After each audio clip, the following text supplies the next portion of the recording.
বন্ধুরা, গত ৩রা April supreme court ২০১৬ পুরো প্যানেলটা বাতিল করেছে।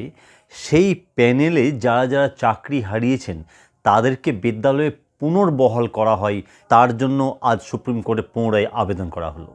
হ্যাঁ বন্ধুরা, কী খবর এবং কাল থেকে কি প্রত্যেকে বিদ্যালয়ে যাবে, সেই বিষয়টা আমি আজকের এই ভিডিওতে তুলে ধরবো। কিন্তু তার আগে প্রাইমারির খবরটা আগে বলে নিই। বন্ধুরা, প্রাইমারির যে ২০১৪ প্যানেল, যেটা ১৬ সালে নিয়োগ হয়েছিল, সেখান থেকে ৩২,০০০ শিক্ষক শিক্ষিকাদের যে অ্যাপটিটিউড টেস্ট নেওয়া হয়নি, যেটা প্রমাণিত হয়েছিল এবং যার উপরে মহামান্য কলকাতা হাইকোর্টের ডিভিশন বেঞ্চে মামলা ছিল, তার আজকে শুনানির ডেট ছিল। কিন্তু বন্ধুরা, আজ শুনানি হয়নি।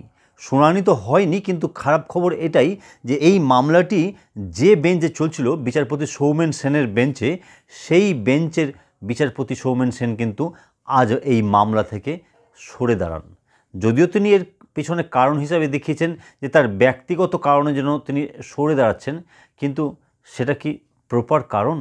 আপনাদের কি মনে হয়, তিনি কি ব্যক্তিগত কারণের জন্য এই মামলা থেকে সরে দাঁড়াচ্ছেন, না অন্য কোনো ষড়যন্ত্রের গন্ধ আসছে? অবশ্যই কমেন্ট বক্সে কমেন্ট করুন। তবে বিচারপতি সৌমেন সেনের বেঞ্চে কিন্তু এই মামলার হিয়ারিং হবে না, নতুন কোনো বেঞ্চে পরবর্তীকালে হিয়ারিং হবে। কোন বেঞ্চে কবে হিয়ারিং হবে, কিছুদিনের মধ্যেই কিন্তু মহামান্য কলকাতা হাইকোর্ট থেকে জানিয়ে দেওয়া হবে। আমি আপডেট পেলেই কিন্তু আপনাদের জানিয়ে দেব। এবার চলে আসি এসএসসি ২০১৬ শিক্ষক শিক্ষিকাদের প্রসঙ্গে।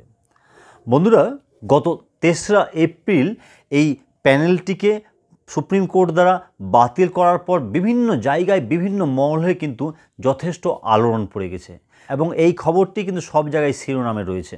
অন্যদিকে আজ মাননীয় মুখ্যমন্ত্রী এই ২৬,০০০ চাকরিহারা প্রার্থীদের ইনডোর স্টেডিয়ামে ডেকেছিলেন এবং তাদের কাছে তিনি বলেছেন যে তিনি বেঁচে থাকা পর্যন্ত তাদের চাকরি যেতে দেবেন না এবং কি তাদের চাকরি বাঁচানোর জন্য তার কাছে এ থেকে ই পর্যন্ত সমস্ত প্ল্যানই রয়েছে। জানি না কোন প্ল্যানের কথা তিনি বলেছেন, তবে তিনি আরেকটি গুরুত্বপূর্ণ কথা বলেছেন যে প্রত্যেক চাকরিহারা শিক্ষক শিক্ষিকা শিক্ষাকর্মীদের বিদ্যালয়ে ভলেন্টারি সার্ভিস দিতে বলেছেন। সেটা কি আদৌ সম্ভব? যে সমস্ত শিক্ষক শিক্ষিকা বা শিক্ষাকর্মীরা একটি নির্দিষ্ট বেতনের বিনিময়ে সার্ভিস করতেন, সেটা ফ্রি অফ কস্টে করতে হবে, সেটা কি তারা মেনে নেবেন? যদিও কালকে চিত্রটা কিছু কিছু দেখা যাবে যে অনেকেই যাচ্ছেন বিদ্যালয়ে, তবে তাদেরকে কিন্তু ভলেন্টারি সার্ভিসই দিতে হবে। কারণ বেতনের বিনিময়ে তারা যদি বিদ্যালয়ে যায়, তাহলে সেটার উপর কিন্তু কন্টেম্প মামলা হয়ে যাবে এবং এর ফলে কিন্তু সেই সমস্ত শিক্ষক শিক্ষিকা থেকে শুরু করে সবাই আদালত অবমাননার আওতায় চলে আসবে। তাই তাদেরকে কিন্তু ভলেন্টারি সার্ভিসই দিতে হবে।